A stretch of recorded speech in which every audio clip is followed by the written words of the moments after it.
Hello everyone. So my name is Shivraj Singh Khurana, MBBS student, your medico Paji, and your microbiology as well as anatomy mentor.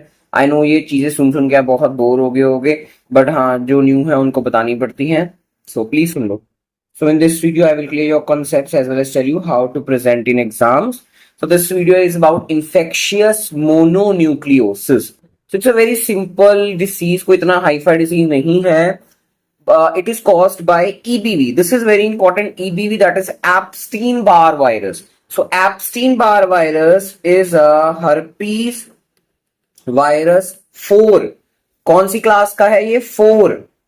कितने herpes viruses होते हैं? That is my 8. ये कौन सा है? HHV4. That is human herpes virus 4. बाकी herpes कौन से हैं? पहले दो are my herpes simplex virus 1, herpes simplex virus 2. Third is my varicella zoster virus.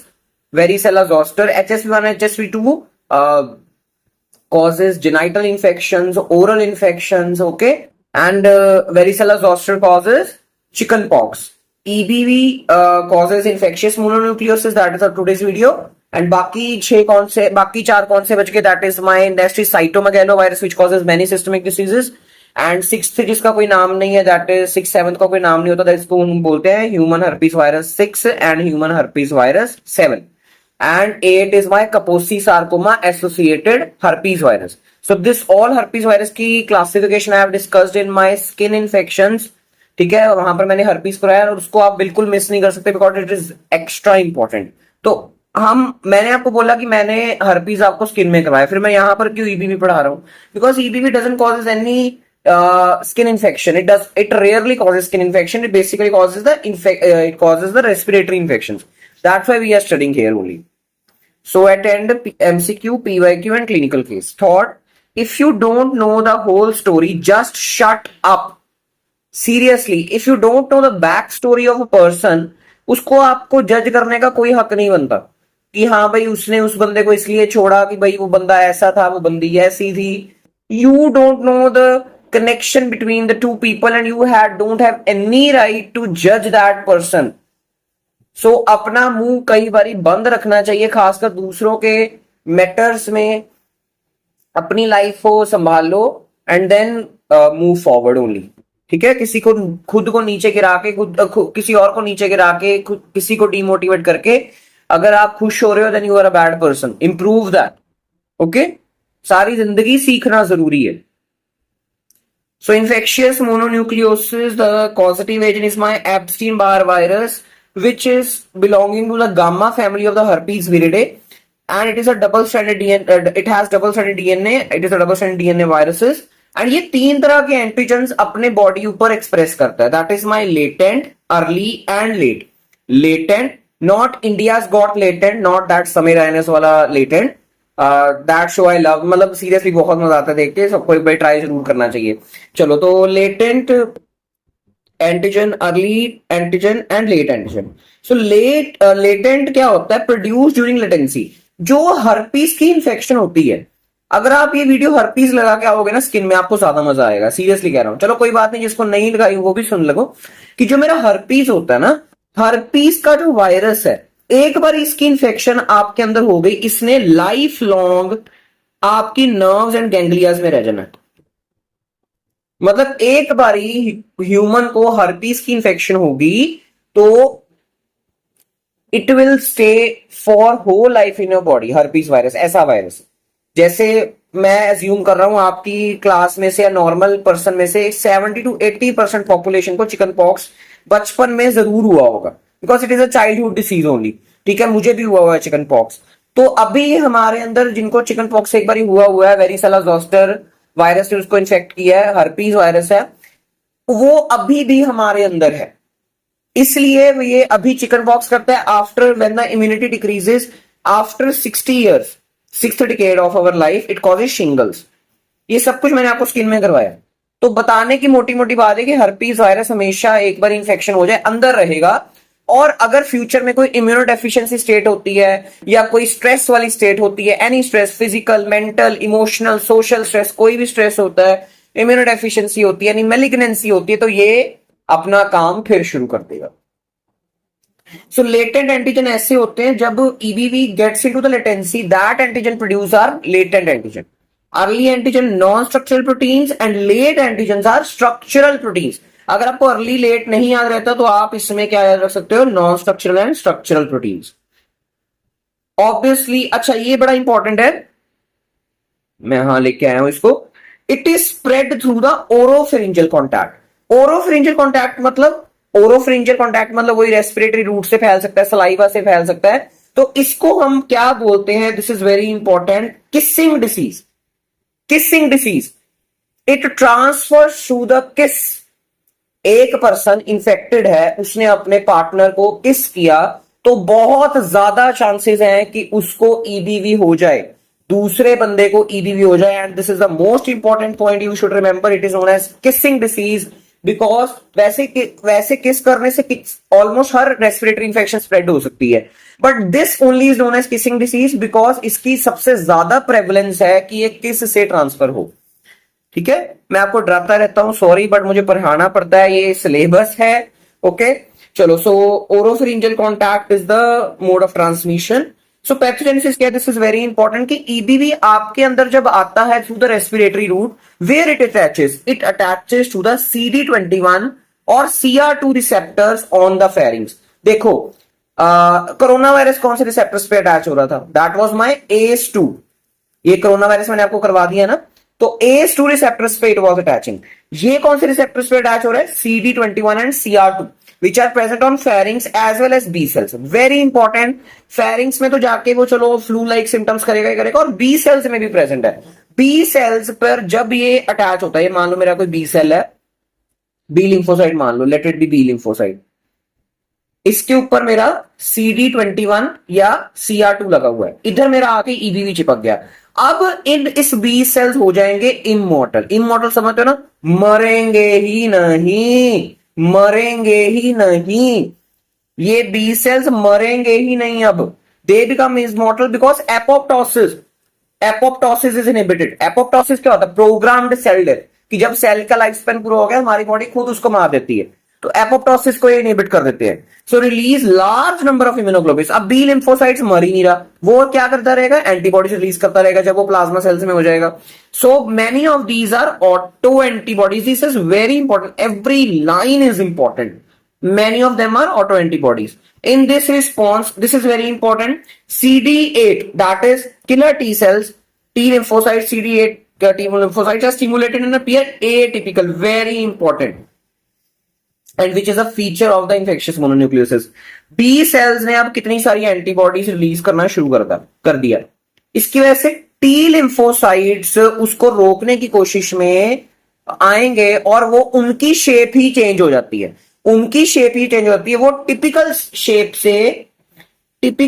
से एटिपिकल शेप में बन जाते हैं। इसलिए मैंने बोला कि atypical T lymphocyte, specially killer cells, killer T lymphocyte CD8 cells appear atypical, which is the characteristic sign of infectious mononucleosis।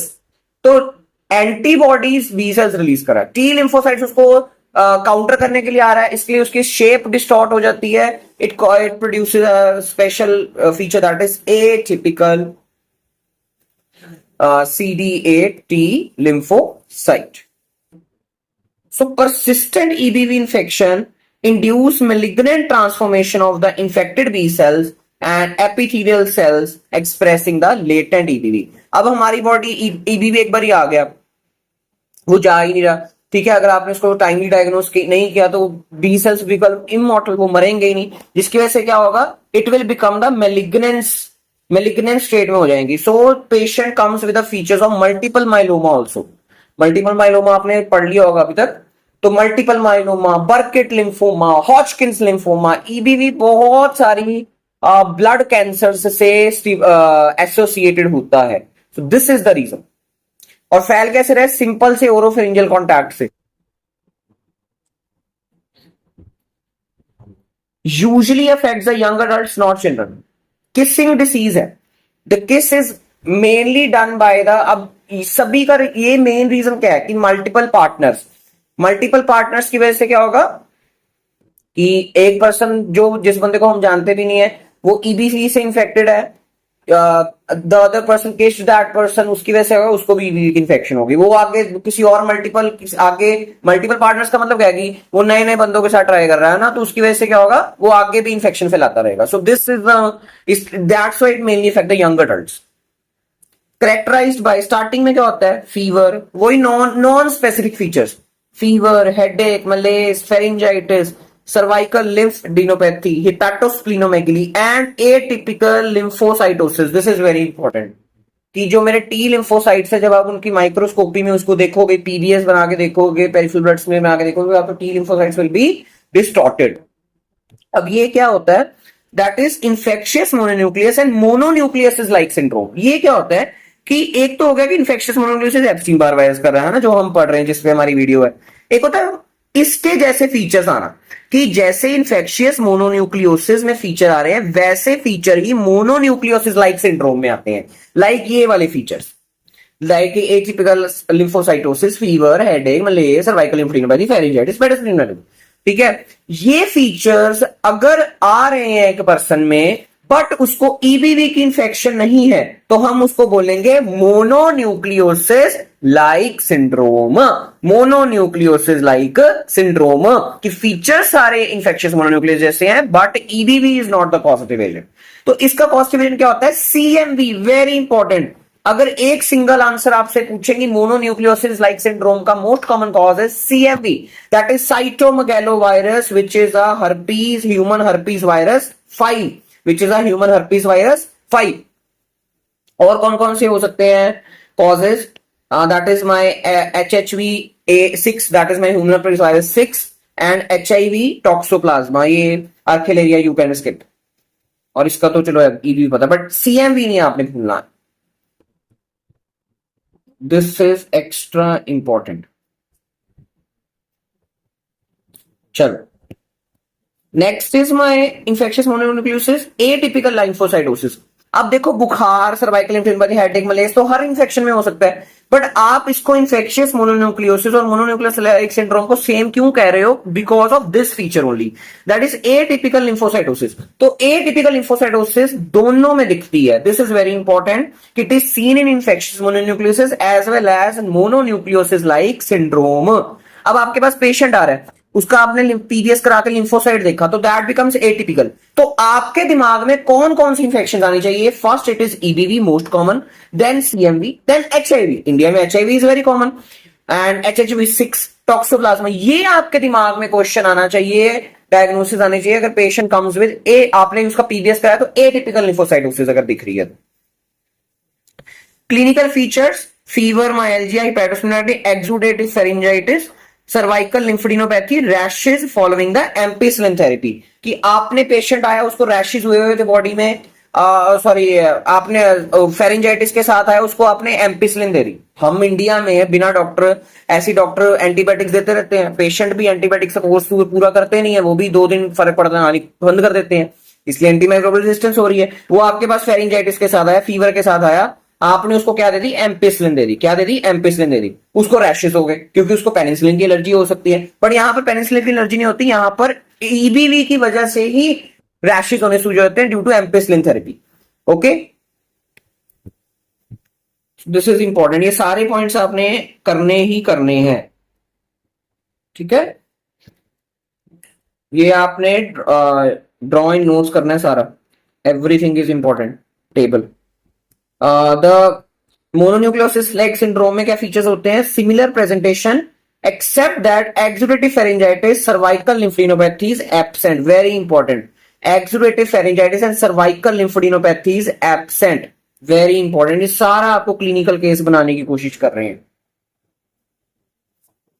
हेट्रोफाइल antibodies, हेट्रोफाइल antibodies क्या होता है, बेसिकली हेट्रोफाइल एंटीजन क्या होता है कि ऐसा एंटीजन कि हम उस ऑर्गेनिज्म का एंटीजन नहीं यूज कर रहे. मान लो ईबीवी का, आपने ईबीवी का डायग्नोसिस बनाना है, ठीक है, आप ईबीवी का एंटीजन नहीं यूज कर रहे, आप उसके जैसा, अब जो ईबीवी का एंटीजन है उसके जैसा कोई और एंटीजन ढूंढ के आ गए हो जो आपको एक्सट्रैक्ट करना आसान है, और वो एंटीजन आप यूज कर रहे हो, फिर आप उसका एलाइजा कर रहे हो या कोई और एग्लूटिनेशन टेस्ट कर रहे हो, जिसकी वजह से आपको पेशेंट के अंदर सीरम एंटीबॉडीज मिल जाएंगी। ये सब मैंने आपको इम्यूनिटी में एक्सप्लेन किया हुआ है, दोबारा सुन लो कि हेटेरोफाइल एंटीजन क्या होता है। ऐसा एंटीजन जिसका स्ट्रक्चर, जिसका epitope structure is similar to a specific antigen used in test, ठीक है। एंड आप उस ऑर्गेनिज्म का ईबीवी का एंटीजन छोड़ के वो ये वाला कोई एंटीजन यूज कर रहे हो, जिसकी वजह से आप अगर पेशेंट के अंदर उसकी इंफेक्शन होगी तो उसकी एंटीबॉडीज बनी होंगी, तो वो एंटीबॉडीज आप डिटेक्ट कर सकते हो। इसलिए heterophile antibodies are elevated which are detected by the Paul Bunnell test. Paul Bunnell test मैंने आपको इम्यूनिटी में भी एक्सप्लेन किया है। मोनोन्यूक्लियस लाइक सिंड्रोम में इट इज नेगेटिव। एक बार मैं आपको दिखा देता हूं, ठीक है। एक बार यू कैन सी मैंने कहां करवाया आपको इम्यूनिटी में। देखो एंटीजन वाली वीडियो खोली हमने, एंटीजन में कहां गया पर एंटीजन, ये देखो heterophile antigen, type of antigen in which they share the same epitopes with each other, so antibody produced against the antigen in one species can react with the other species। तो इसमें हमने Paul Bunnell test किया था which was diagnosis for the infectious mononucleosis that we are studying now only caused by the EBV। sheep RBC antigens are used। अब आपने EBV का antigen ना use करके आपने sheep आरबीसी को ही यूज कर रहे हैं, क्योंकि शीप आरबीसी का एंटीजन और ईबीवी का एंटीजन इज सिमिलर। इसलिए मैं ईबीवी का एंटीजन एक्सट्रैक्ट छोड़ के इसका ले लूंगा और पेशेंट का सीरम इसमें डाल दूंगा। अगर पेशेंट के सीरम में एंटीबॉडीज होंगी तो वो इस एंटीजन के साथ रिएक्ट कर जाएंगी, क्योंकि हमारी एंटीबॉडीज को लगेगा कि ये ईबीवी का एंटीजन है, जिसकी वजह से आप डायग्नोज कर लोगे कि हाँ इसको ईबीवी की इंफेक्शन है। Okay, so specific antibodies to specific EBV antigens are elevated and antibodies to CMV or other agents may be elevated। This is very important, इसको बिल्कुल मत छोड़ के जाना। That is oral hairy leukoplakia, not leukopenia, leukoplakia, oral hairy leukoplakia। इसमें क्या होता है, wart-like growth of the epithelium cells on the tongue। wart-like growth, wart क्या होता है, biggest growth। ये देख रहे हैं ऐसी ग्रोथ हुई पड़ी है टंग पे, है ना। आपके पास ऐसा पेशेंट आएगा, आपको लगेगा इसको कैंडिडा हुआ, आप उसको फ्लूकोनाजोल दे दोगे, वोरिकोनाजोल दे दोगे, पर उसको क्या था, ईबीवी था। तो आपने उसकी हिस्ट्री लेनी है कि आप कोई कांटेक्ट में आए हो विद एनी पार्टनर जिसको फीवर था, मलेस था, तो हिस्ट्री इसलिए मैटर करती है। What like growth epithelial cells of the tongue on the epithelial cells of the tongue caused by the EBV in HIV patients and transplant recipient. तो जिसकी immunity कम है उसमें ही होगा ये ओरल हेरी leukoplakia. Very very important for MCQs.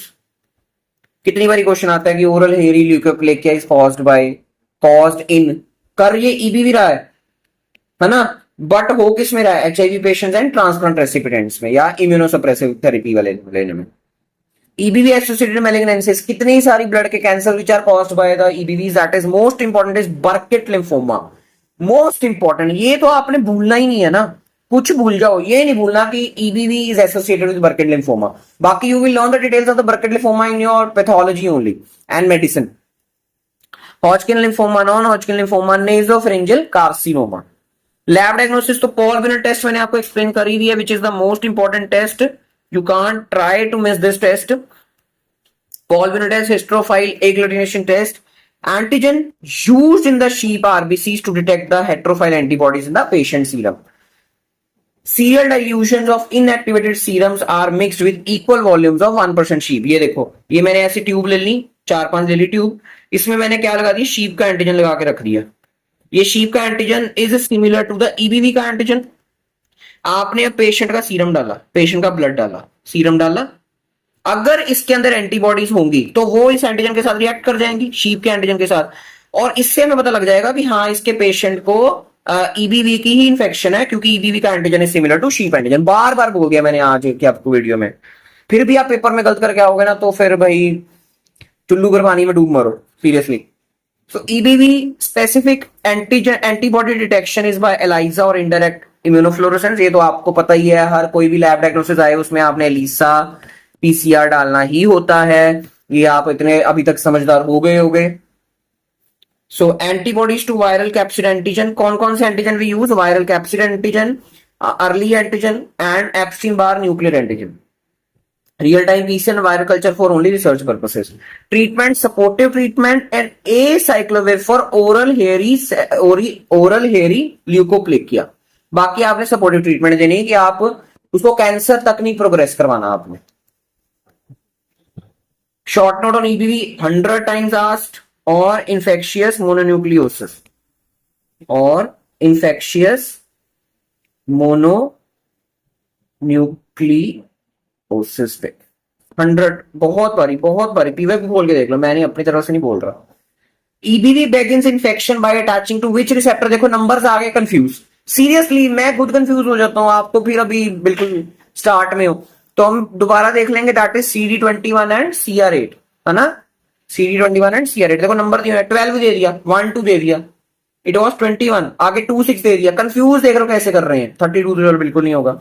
Tumour not associated, ये सारे tumour associated थे, कहां गए? Burkitt, Hodgkin, non Hodgkin and nasopharyngeal carcinoma. कौन सा नॉन एसोसिएटेड लिखा है? Post transplantation lymphoma, Hodgkin lymphoma, Burkitt lymphoma. Post transplant मतलब अब ट्रांसप्लांटेशन हो गई है, इम्यूनोसप्रेसिव थेरेपी पे है पेशेंट, तो उसको उसकी वजह से उसको लिम्फोमा वैसे ही हो जाएगा। तो ये आपको कंफ्यूज करने के लिए डाला गया, बट हाँ ये सही ऑप्शन है कि ट्यूमर इज एस ट्रांसप्लांट के बाद EBV can cause the lymphomas. Hodgkin lymphoma भी कर सकता है, बर्केट लिम्फोमा ही कर सकता है, कपोसी सार्कोमा नहीं कर सकता। Kaposi sarcoma is in HIV patients caused by the associated with HHV8 virus, human herpes 8 virus, HHV8. This is an cancer of the it's basically angiocarcinoma. Okay, 18-year-old young boy, अब देखो as young boy है मतलब ओरोफेरिंजियल से फैल रही है, तो उसने कोई किस वगैरह की होगी और उसके पार्टनर को कोई इंफेक्शन हो सकती है ईबीवी की, है ना, तो इससे आपको एक एज भी पता लग रही है, यंग अडल्ट, ये यंग बॉय।